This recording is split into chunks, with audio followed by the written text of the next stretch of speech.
exponential and log equations. This can often be quite a tricky topic because there's not always a set technique, but there are some methods that come up again and again. First of all, we'll look at log equations. The basic method with a log equation, you need to get it to a single log by using your log laws. Then you use your conversion from logs to indices to write it in this form, and then you should be able to solve it as a normal equation. So that's the key method to learn. Let's look at an example. So I've got to solve 2 log in base 5 of x plus log in base 5 of 5x, which is equal to 1. So the first thing I do is to get it into a single log. The problem is the 2 in front, so if you ever have numbers in front, that's your first step. Move it up to a power. So I've now got log 5 base x of squared plus log 5 of 5x is 1. I've got a log plus a log, and my log law says if I've got a log plus a log, I can combine it as a single log by multiplying. Tidy that bit up in brackets.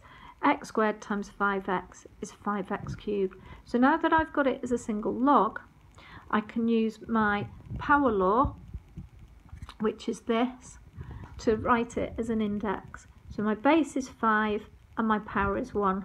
So I've got 5 to the power of 1 is 5x cubed. And this now is just a standard equation. 5 equals 5x cubed, so that means that x cubed is 1, so therefore x is equal to 1. Just look at a slightly more difficult example. So again, I've got 2 separate logs. I've got a log here as well. I need to get all these logs into a single log. The 2 in the front is an issue, so I put it up to a squared. That log base a of 2, I need to bring this over to that side, so it will be equal to 0. Now I need to be very careful here. I've got a log minus another log. Because both of these are negative, I'm dividing both by this bit and this bit. So I've got log of n squared, and then I'm dividing by 7n minus 2, and I'm also dividing by the 2. So both the 7n minus 20 and the 2 go on the denominator. So you need to be very secure that you can go from this step to this step.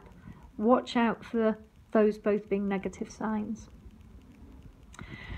This is what I want to arrive at because I've now got this as a single log, which means that I can then use this law and rearrange it. So this is the base, this is the power, so I get a, which is the base to the power of 0, is equal to this on the other side. I've sort of tidied it up here, so I get n squared over 2 bracket 7n minus 20. This then tidies up. A to the power of 0 is just 1. Multiply this up to that side, so I get 1 times 2 lots of 7n minus 20, and that's equal to the n squared. And this now is a quadratic equation. Basic method for quadratic equations. Get all the terms onto one side equal to 0, and then I should be able to factorise. You will often end up with quite complicated equations here, but they will basically come down to quadratics or linear equations. You might get a situation where you've got an exponential equation and a log given as a simultaneous equation. So here's an exponential equation, here's a log equation. I've got to solve them simultaneously. So let's look first at the exponential equation. The basic way of solving exponential equations, I've got different bases here. Different bases are a problem, so you always look to see, can I rewrite them in the same base? So 8 can be written in base 2 and 4 can be written in base 2. So 8 is 2 cubed, so I've got 2 cubed to the y. 4 is 2 squared, I've got 4 squared to the power of 2x plus 3. Now I need to use my index laws, so I multiply to give me that, and I multiply 2 by 2x plus 3 to give me 4x plus 6. Because I've got them as the same base, I can now just compare that 3y must be equal to the 4x plus 6, and I get a relatively simple equation. Because I'm using simultaneous equations, I need to be able to substitute in the y, so I just get y equals 4x plus 6 over 3. So exponential equations, try and get them to be the single base. And now what I look at is I have to solve that alongside this log equation. I've now got an expression for y, so I put that in here. So y is 4x plus 6 over 3. I've got log 2 and base x of plus 4. And now I've just got a log equation to solve. Basic method again, get it to be a single log. So I get both my log terms on one side, my number term on the other. Because I'm subtracting a log, that means I divide. Watch out for the algebra. I've got 4x plus 6 over 3. I'm dividing by x, so I get a 4x plus 6 over 3x. So this is my single log, which is equal to 4. I then use the power laws. So if you remember, the power law is changing from logs to powers. So I then use that for this. So this is my base, this is my power. So I've got 2 to the power of 4 is equal to this bit in the brackets. 2 to the 4 is 16. So I've got 16 equals 4x plus 6 over 3x. And this now is just a standard equation. Multiplied by 3x. And then get all the x's onto one side. And you can find out what x is. There's another sort of exponential equation that you need to look out for, which I call quadratics in disguise. So you can spot these because I've got 3 to the power of 2x. And 3 to the power of 2x can be written as 3 to the x squared, which means that it's a quadratic in disguise. So I look at this line and tidy it up. The 3 to the 2x is going to be the quadratic bit. But this bit on its own is no good.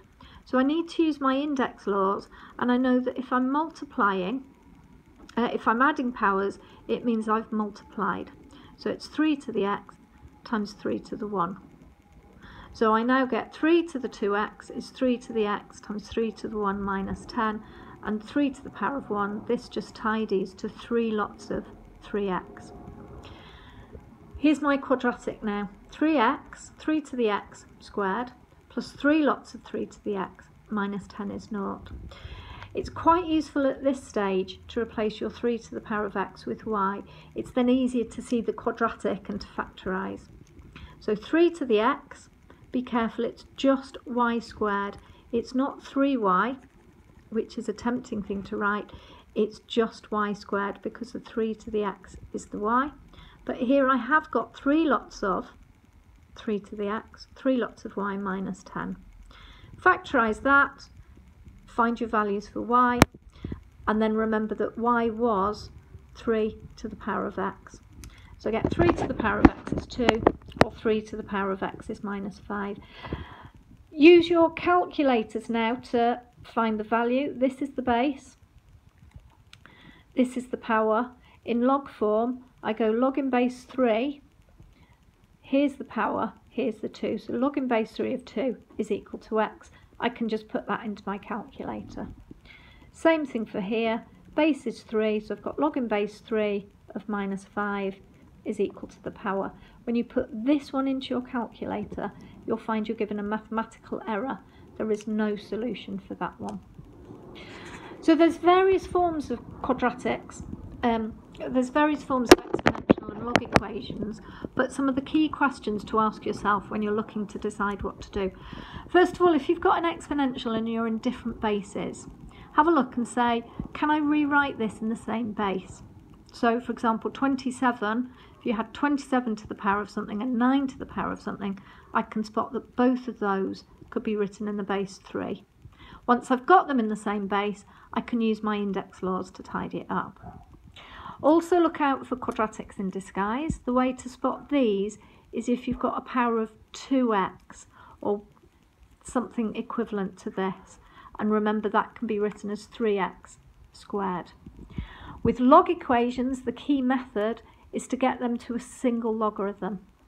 Once you've got it to a single logarithm using your log laws, then you can rewrite it as a power. So go from this version to this version, and then you should get a standard quadratic or linear or sometimes even a cubic equation. There will be different versions of this, but if you learn these as your basics, This will help you to tackle the majority of log and exponential equations.